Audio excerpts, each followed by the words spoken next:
Albert Einstein once said, everybody's a genius. But if you judge a fish by its ability to climb a tree, it will live its whole life believing that it is stupid. Ladies and gentlemen of the jury, today on trial we have modern day schooling. Glad you could come. Not only does he make fish climb trees, but also makes them climb down and do a 10-mile run. Tell me, school, are you proud of the things you've done?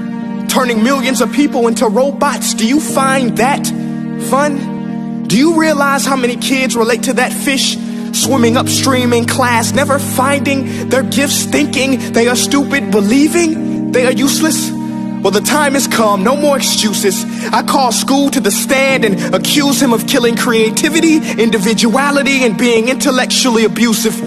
He's an ancient institution that has outlived his usage. So, Your Honor, this concludes my opening statement, and if I may present the evidence of my case, I will prove it. Proceed. Exhibit A. Here's a modern day phone. Recognize it?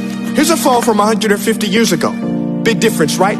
Stay with me. Here's a car from today, and here's a car from 150 years ago. Big difference, right? Well, get this. Here's a classroom of today, and here's a class we used 150 years ago. Now, ain't that a shame? In literally more than a century, nothing has changed. Yet you claim to prepare students for the future? But with evidence like that, I must ask, do you prepare students for the future or the past? I did a background check on you and let the record show that you were made to train people to work in factories, which explains why you put students in straight rows, nice and neat, tell them sit still, raise your hand if you want to speak, give them a short break to eat, and for 8 hours a day tell them what to think. Oh, and make them compete to get an A letter which determines product quality, hence grade A of meat. I get it. Back then, times were different. We all have a past. I myself am no Gandhi. But today, we don't need to make robot zombies. The world has progressed. And now we need people who think creatively, innovatively, critically, independently, with the ability to connect. See, every scientist will tell you that no two brains are the same. And every parent with 2 or more children will confirm that claim.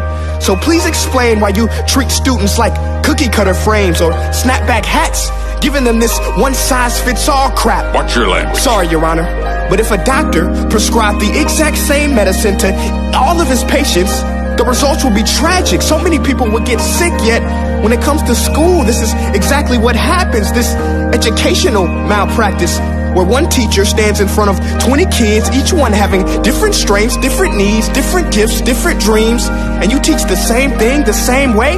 That's horrific. Ladies and gentlemen, the defendant should not be acquitted. This may be one of the worst criminal offenses ever to be committed. And let's mention the way you treat your employees. Objection. Overruled. I want to hear this. It's a shame. I mean, teachers have the most important job on the planet, yet they're underpaid?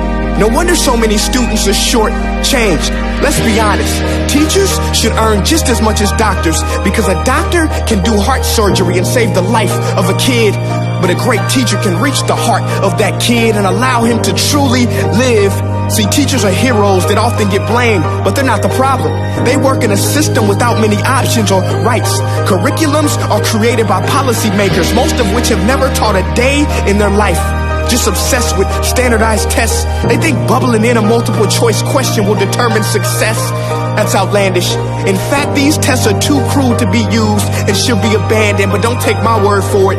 Take Frederick J. Kelly, the man who invented standardized testing, who said, and I quote, "These tests are too cruel to be used and should be abandoned." Ladies and gentlemen of the jury, if we continue down this road, the results will be lethal. I don't have much faith in school, but I do have faith in people.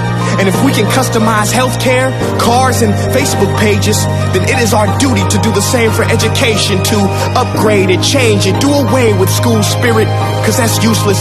Unless we're working to bring the spirit out of each and every student, that should be our task.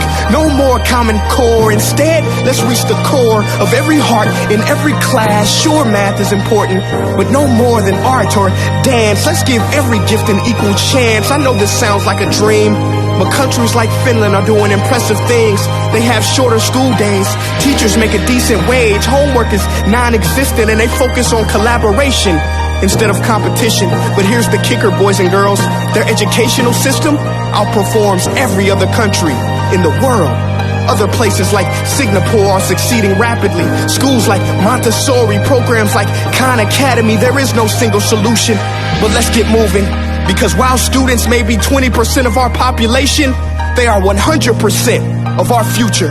So let's attend to their dreams, and there's no telling what we can achieve. This is a world in which I believe, a world where fish are no longer forced to climb trees. I rest my case.